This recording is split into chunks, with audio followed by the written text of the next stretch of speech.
to their processing, especially by MSMEs. Now, I propose to fully exempt cobalt powder and waste, the scrap of lithium-ion battery, lead, zinc, and 12 more critical minerals. This will help secure the availability for manufacturing in India and promote more jobs for our youth.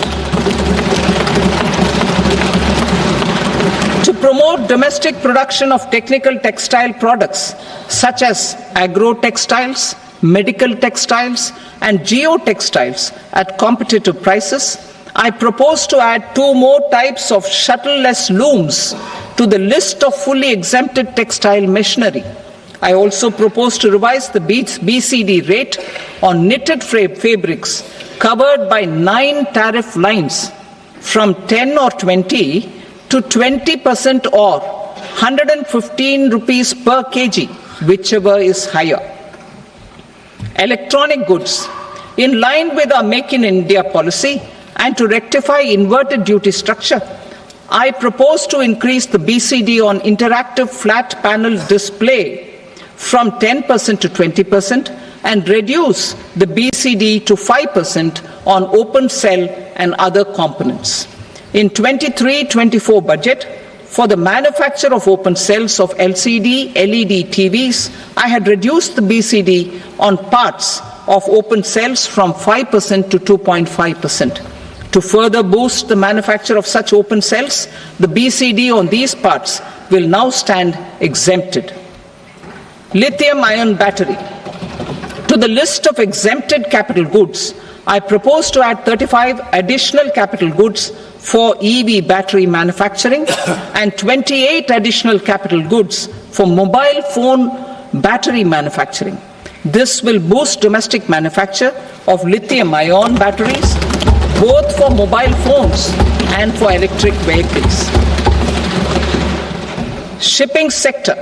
Considering that shipbuilding has a long gestation period, I propose to continue the exemption of BCD on raw materials, components, consumables, or parts for the manufacture of ships for another 10 years.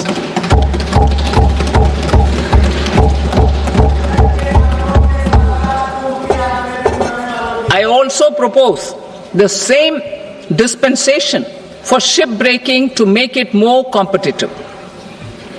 Telecommunication. To prevent classification disputes, I propose to reduce the BCD from 20% to 10% on carrier-grade Ethernet switches to make it at par with non-carrier-grade Ethernet switches. Export promotion. To facilitate exports of handicrafts, I propose to extend the time period for export from 6 months to 1 year, further extendable by another 3 months if required. I also propose to add 9 items to the list of duty-free inputs. Leather sector.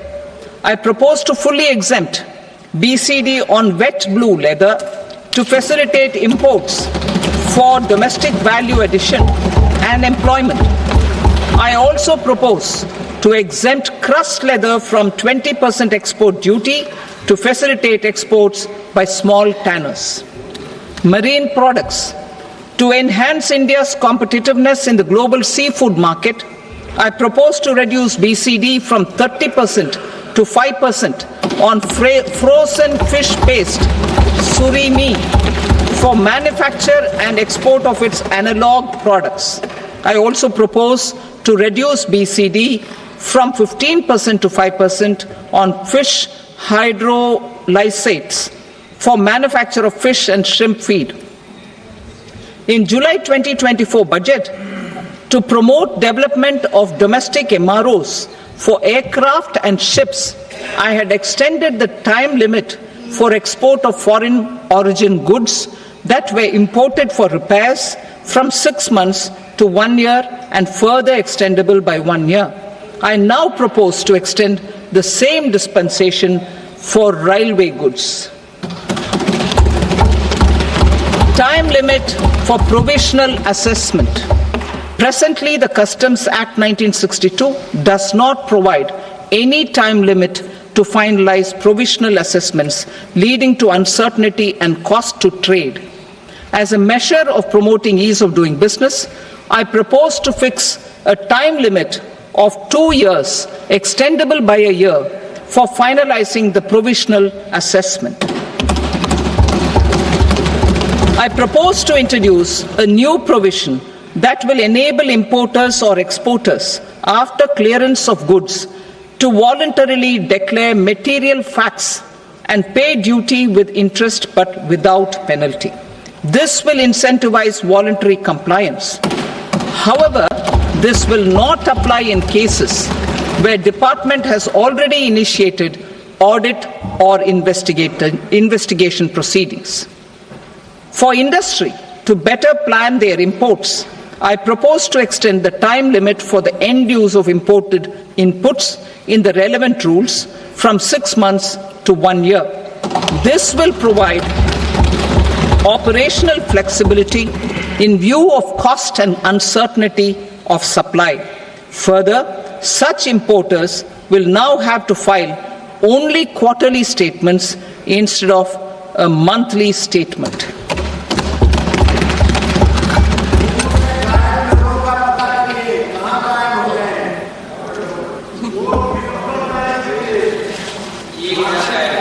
I now come to my direct tax proposals.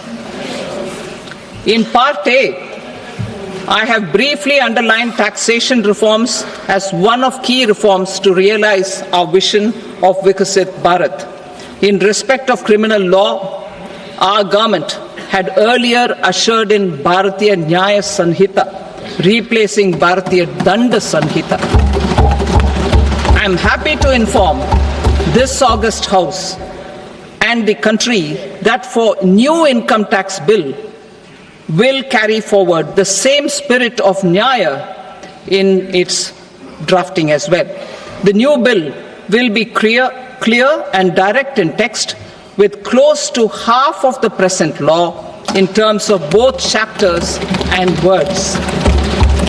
It will be simple to understand for taxpayers and tax administrators, leading to tax certainty and reduced litigation. Reforms, however, are not a destination. They are means to achieve good governance for our people and economy. Providing good governance primarily involves being responsive. The Tirukural captures this in verse 542, which reads, "Vaanokki vaazhum ulagallam, mannavan kol nokki vaazhum kudi," meaning, just as the living beings live expecting rains, citizens live expecting good governance. Our government is committed to keeping an ear to the ground and a finger on the pulse and responding while balancing our national building efforts.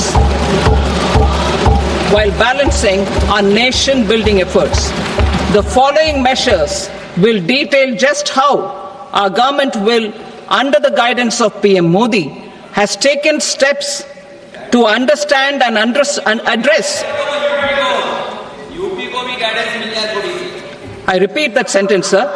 The following measures will detail just how our government, under the guidance of PM Modi, has taken steps to understand and address the needs voiced by our citizens.